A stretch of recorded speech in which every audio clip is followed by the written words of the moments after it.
Self-care has become such a huge buzzword, but I am here to tell you that most of us don't need to worry about self-care. What we need to worry about is actually taking care of ourselves. And that's what we're going to talk about today. Stay tuned. You're listening to the Wellness Simplified podcast. Simple wellness tips to help you improve your life without turning it upside down. With your host, award-winning fitness instructor, nutrition coach, and wellness expert, Susie Fevens. Welcome back. Thank you so much for tuning in to another episode of the Wellness Simplified podcast. Truly, I do appreciate it so much because why am I going to record these if nobody is listening to them? Today we are talking about self-care. We're going to strike right through that because we're really talking about taking care of ourselves. I am raining on the party of self-care because you know what? It has its place and its time, but most people are putting more weight in the idea of finding self-care than they are about taking time to take care of themselves. So let's think about this in the most basic of ways. When you have a baby or a small child, you need to make sure that that child is fed, bathed, you're checking in on its poop and its pee. You are making sure it's sleeping, you're giving it naps, you're giving it stimulation, playing, going for walks, doing all of these things because you know that's what it needs to survive. How many of those things are you doing for yourself? So often I have clients who come to me and say, you know what? I just graze all day. I don't really have a meal. I just shove food in my face whenever I have a chance. You know what? I don't really have a sleep routine. I just go to bed after I put the kids to bed and do housework and do whatever other things I need. And if that means it's 1 o'clock and then I get up at 6 o'clock, then I'm getting 5 or less hours of sleep. That's just the way it is.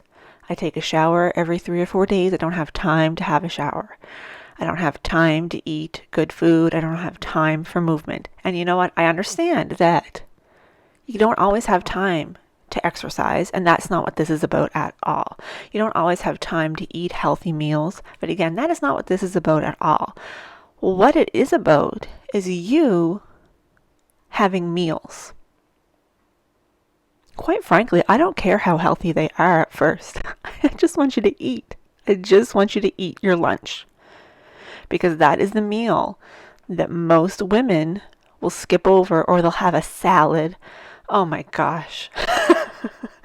Unless it's a salad with a good dose of protein, and lots of times it's not. It's like a Caesar salad, which is great. It might have a few beans, it might have a little cheese, it might have a sprinkle of bacon. That's not going to sustain you. Your lunch should be one of the most nutrient-dense meals of the day because that is when your body is actively firing up. You have the most active digestion at that time of day. That is when you're doing the work of the day and you're just going to starve yourself. That is not taking good care of yourself. Imagine if you had a toddler or even a baby and just said, sorry, you're not going to have lunch today. Here, have this handful of goldfish crackers.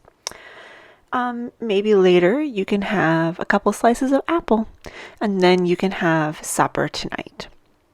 How well is that going to go over? It's not going to go over well. That toddler, that baby is going to be starving.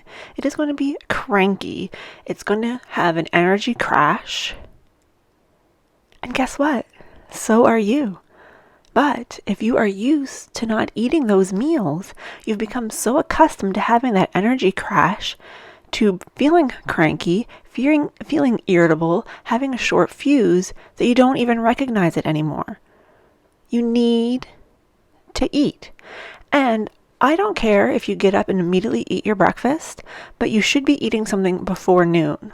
You should be having some sort of breakfast meal before noon, even if it is a snack mid-morning. I know personally I have some issues with my stomach. I often don't feel like eating when I get up first thing in the morning. So I will wait and have a smaller snack later in the morning. That works for me. But I definitely have my lunch and then I definitely eat my supper. And sometimes I'll have a snack in the afternoon and or evening if I feel I need one. But I don't go the whole day without food. On the rare occasion that that happens, I turn into a monster. I turn into a monster who probably has a headache, who now wants to just eat whatever carbohydrates they can get their hands on, because carbohydrates uptake into your bloodstream more quickly, especially if it's like a sugar, high refined carbohydrate. It can get you that hit very quickly. And at that point, you are so depleted that your body's just screaming for something like, give me some, please. Please, will you give me something? Will you give me something? And I don't care how amazing your manicurist is. Getting a manicure might be self-care. It's not going to fill your stomach.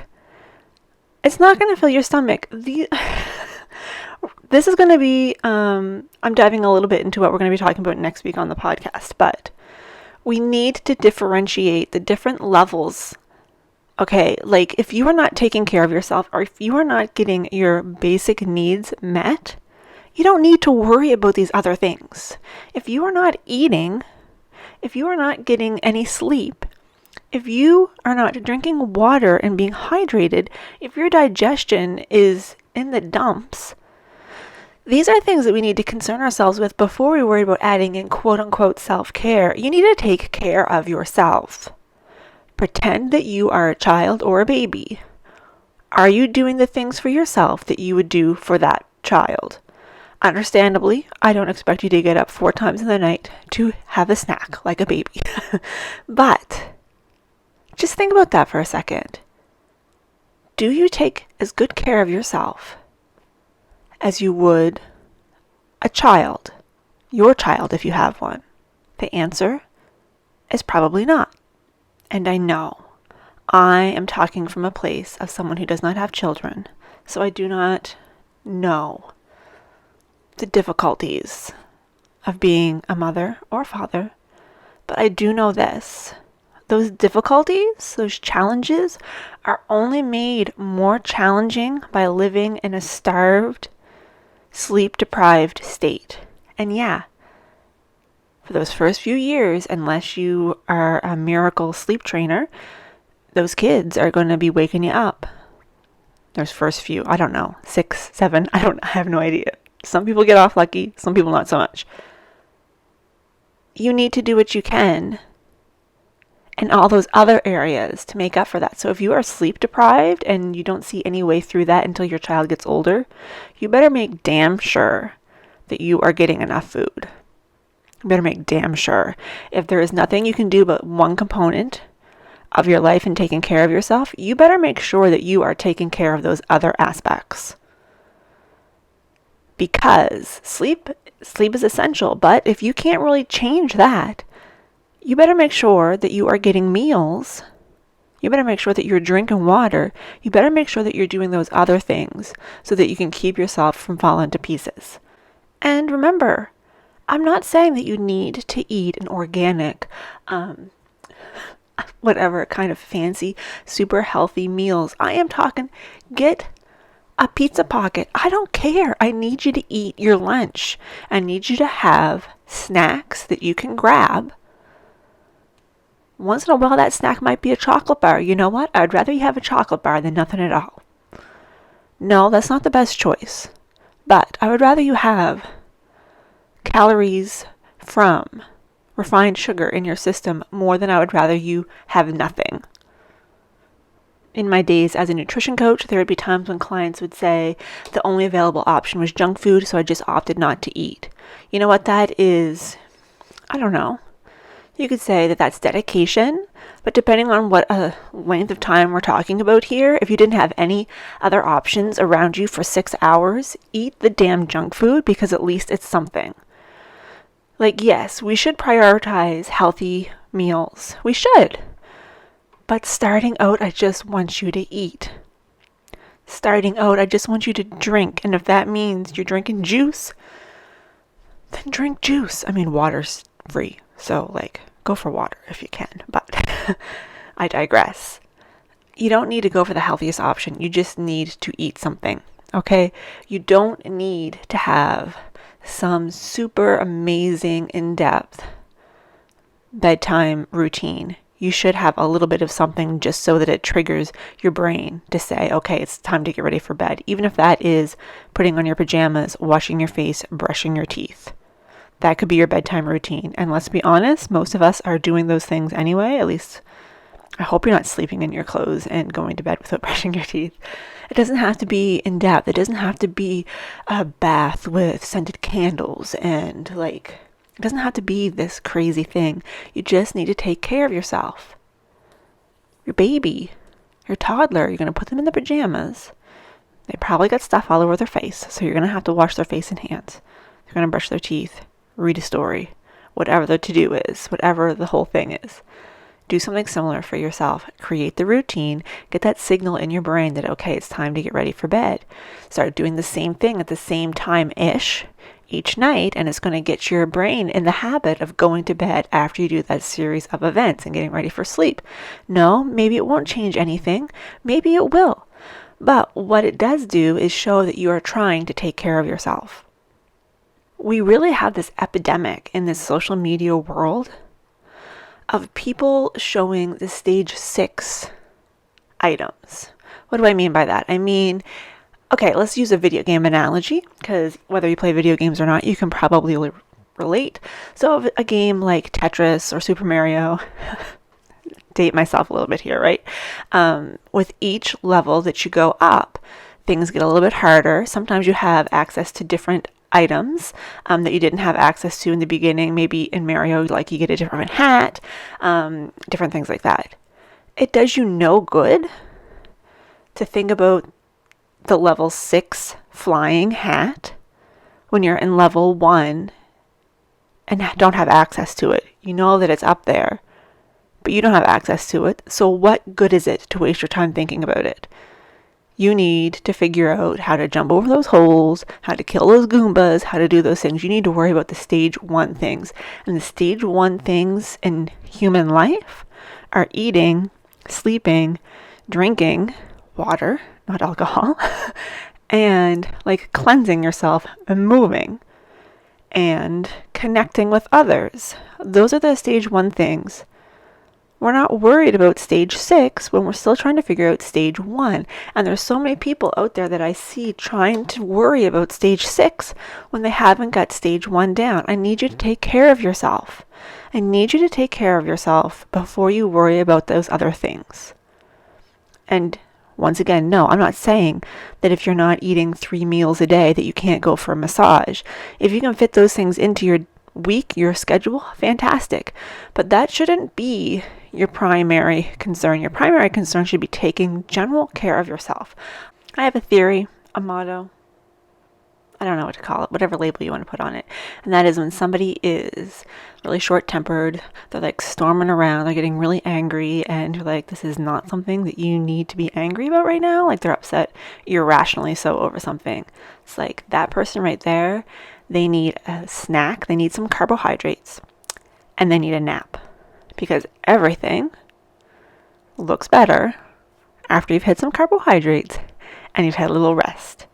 And if that is not the epitome of what I'm trying to say here, I don't know what is. Children, they start getting cranky, you know that they're hungry and or they're tired. Guess what? We are exactly the same. We are exactly the same. You need to take care of yourself. And the easiest way to do that is by making sure that you are eating meals and at least attempting to have a good sleep schedule. If it's impossible for you to have a good sleep schedule right now, because I absolutely understand that there are times in your life when that is a difficulty that you have no control over, you best be making damn sure that you are eating your meals and staying hydrated and doing those other things to take care of yourself. Because self-care is great when you're at a higher level, but when you're at the base level and you still haven't figured out how to get Mary to jump over that hole, you don't need to worry about using that flying hat, okay? If you are not stopping and eating meals, that is your first challenge. Not shoving food in your face while you're continuing to work, even if you only give yourself a 10-minute break from work to eat. that is step one. If that meal is a pizza pocket, that is still food. We have lots of room to go from having a 5-minute lunch break where you eat a pizza pocket to having a 1-hour lunch break where you eat a salad and some chicken and go for a walk. There's lots of room in between there. We just want you to eat, and we want you to eat without doing 17 other things at the same time. Figure out a sleep schedule, or routine rather. Remember, putting on your pajamas, washing your face, brushing your teeth, that could be your routine. It doesn't have to be involved. Figure out these first few things and work on those, and the rest is going to become so much easier. Start taking care of yourself.